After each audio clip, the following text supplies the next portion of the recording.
और इस वक्त की हम आपको बता रहे हैं प्रधानमंत्री नरेंद्र मोदी अलीगढ़ मुस्लिम विश्वविद्यालय के शताब्दी समारोह में संबोधन के लिए बस कुछ ही मिनट में मौजूद हो जाएंगे। एएमयू परिसर के आसपास सुरक्षा के कड़े इंतजाम किए गए हैं।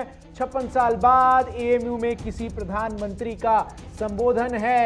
वीडियो कॉन्फ्रेंसिंग के जरिए ये संबोधन अब से कुछ मिनटों में शुरू होने वाला है, जो हम सीधी आपको तस्वीरों के माध्यम से पूरा ये संबोधन दिखाएंगे। एएमयू के शताब्दी समारोह में प्रधानमंत्री नरेंद्र मोदी का ये संबोधन एएमयू परिसर के आसपास सुरक्षा के तहत कड़े इंतजाम किए गए हैं। आपको बता दें कि एएमयू के लिए आज का दिन खास इसीलिए नहीं है कि यूनिवर्सिटी अपना 100वां साल मना रही है, बल्कि इसीलिए भी खास है क्योंकि साल 1964 में लाल बहादुर शास्त्री के बाद से यहाँ किसी भी प्रधानमंत्री ने भाषण नहीं दिया है। भारत के प्रधानमंत्री जवाहरलाल नेहरू ने भी यहाँ कभी भाषण नहीं दिया है। और निश्चित तौर पर प्रधानमंत्री नरेंद्र मोदी का अलीगढ़ मुस्लिम विश्वविद्यालय में आज उनके 100वें शताब्दी वर्ष पूरे होने पर जो ये संबोधन है, इससे पहले वो एक डाक टिकट भी जारी करेंगे अलीगढ़ मुस्लिम विश्वविद्यालय के संदर्भ में। और निश्चित तौर पर ये जो संबोधन है प्रधानमंत्री का, ये ऐतिहासिक संबोधन होने वाला है क्योंकि इस संबोधन से प्रधानमंत्री सीधे तौर पर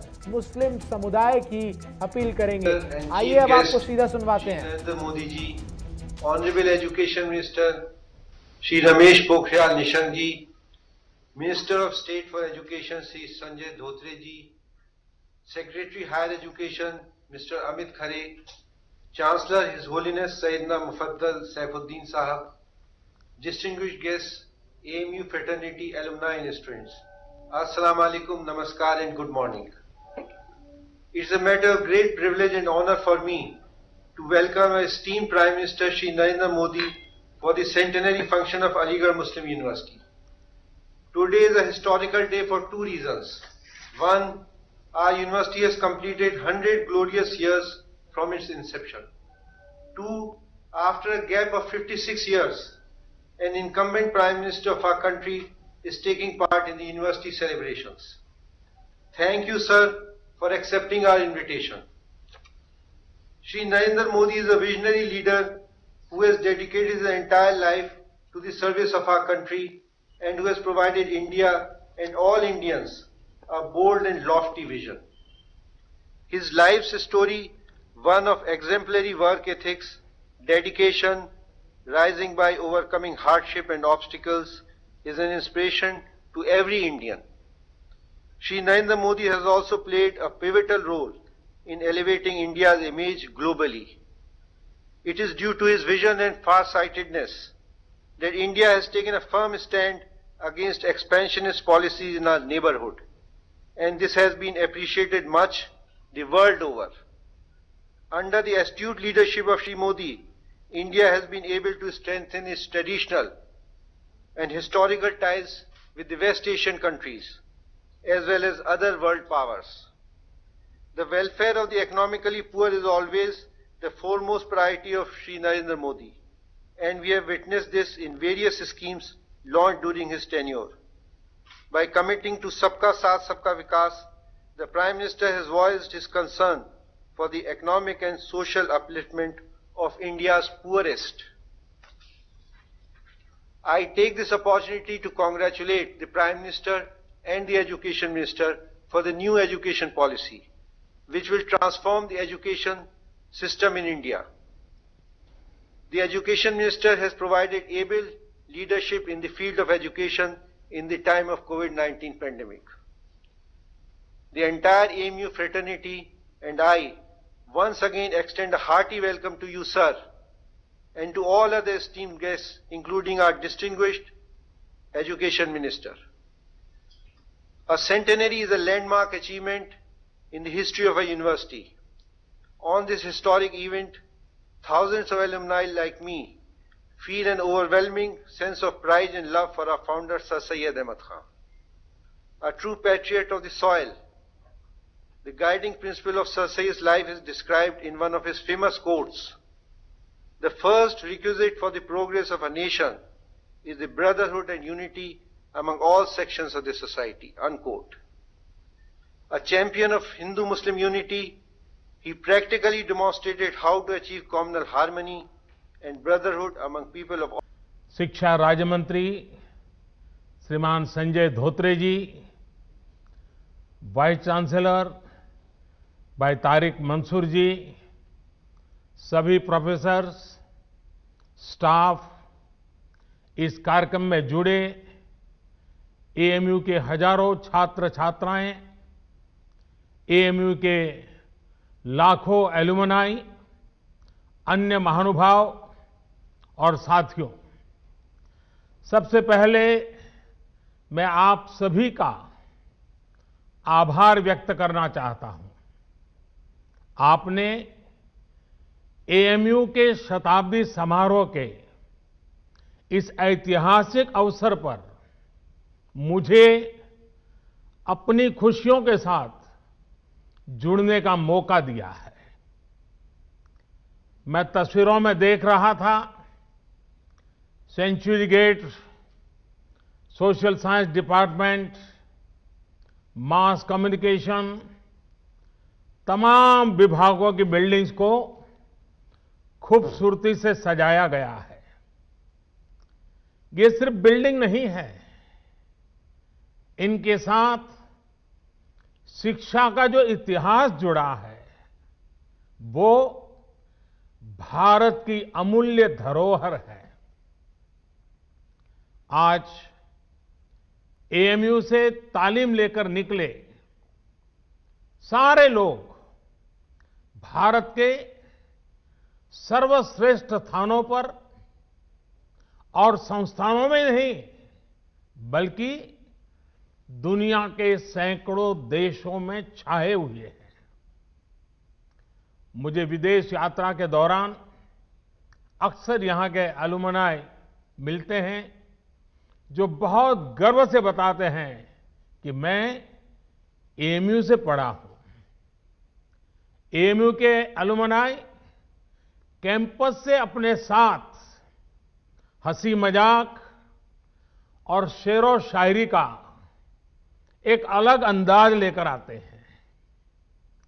वो दुनिया में कहीं भी हो, भारत की संस्कृति का प्रतिनिधित्व करते हैं।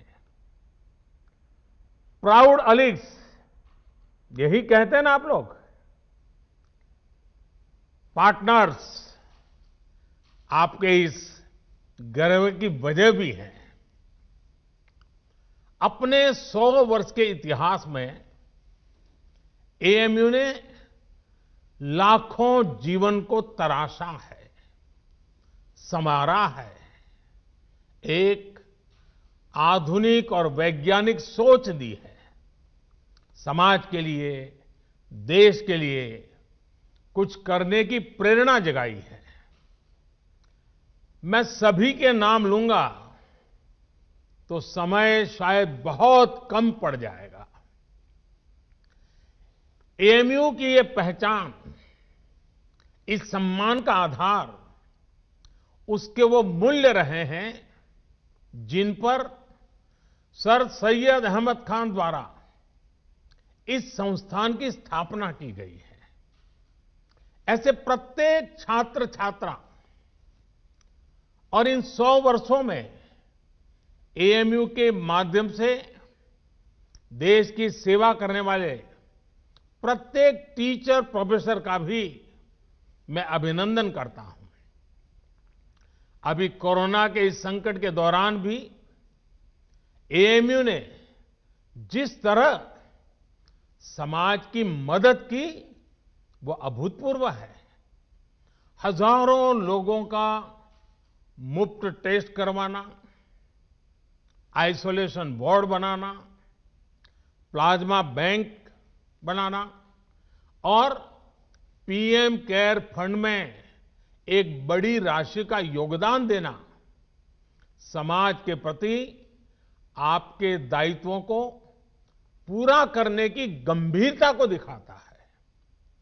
अभी कुछ दिन पहले ही मुझे चांसलर डॉक्टर सैयदना साहब की चिट्ठी भी मिली है। उन्होंने वैक्सीनेशन ड्राइव में भी हर स्तर पर सहयोग देने की बात कही है।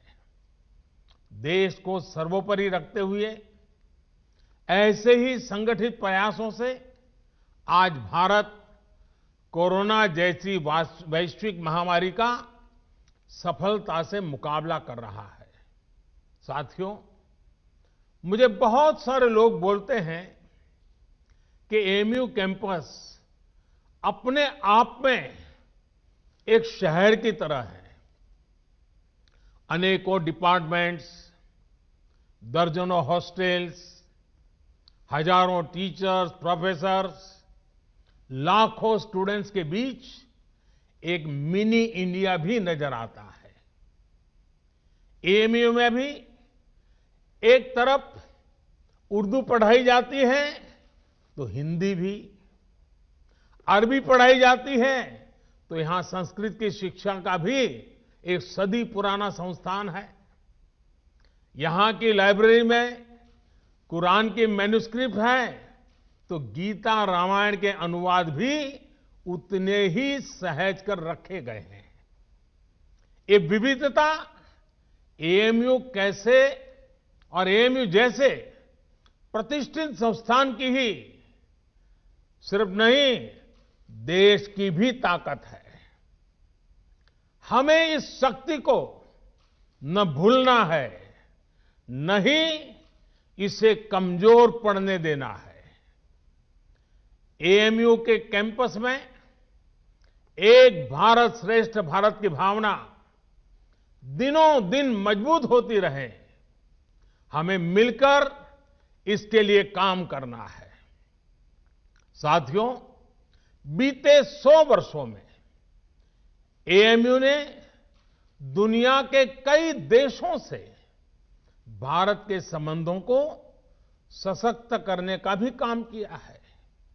उर्दू, अरबी और फारसी भाषा पर यहां जो रिसर्च होती है, इस्लामिक साहित्य पर जो रिसर्च होती है, वो समूचे इस्लामिक वर्ल्ड के साथ भारत के सांस्कृतिक रिश्तों को नई ऊर्जा देती है। मुझे बताया गया है कि अभी लगभग 1000 विदेशी स्टूडेंट्स हमारे यहां एएमयू में पढ़ाई कर रहे हैं।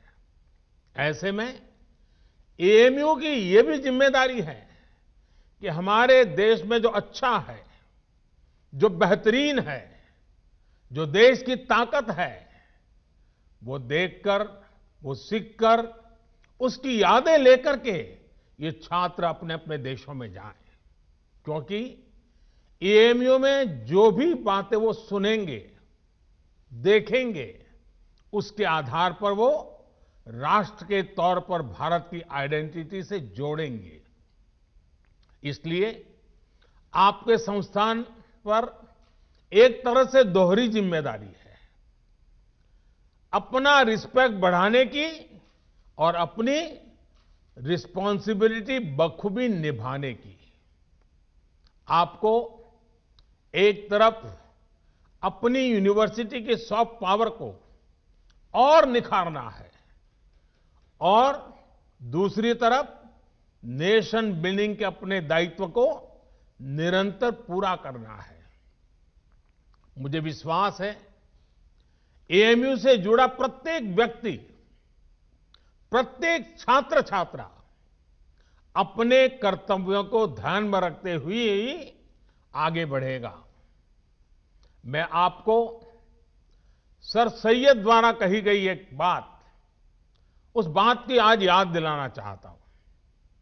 उन्होंने कहा था, अपने देश की चिंता करने वाले का पहला और सबसे बड़ा कर्तव्य है कि वो सभी लोगों के कल्याण के लिए कार्य करे, भले ही लोगों की जाति, मत या मजहब कुछ भी हो।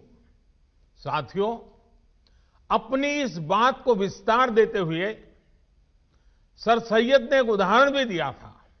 उन्होंने कहा था, जिस प्रकार मानव जीवन और उसके अच्छे स्वास्थ्य के लिए शरीर के हर अंग का स्वस्थ रहना जरूरी है, वैसे ही देश की समृद्धि के लिए भी उसका हर स्तर पर विकास होना आवश्यक है। साथ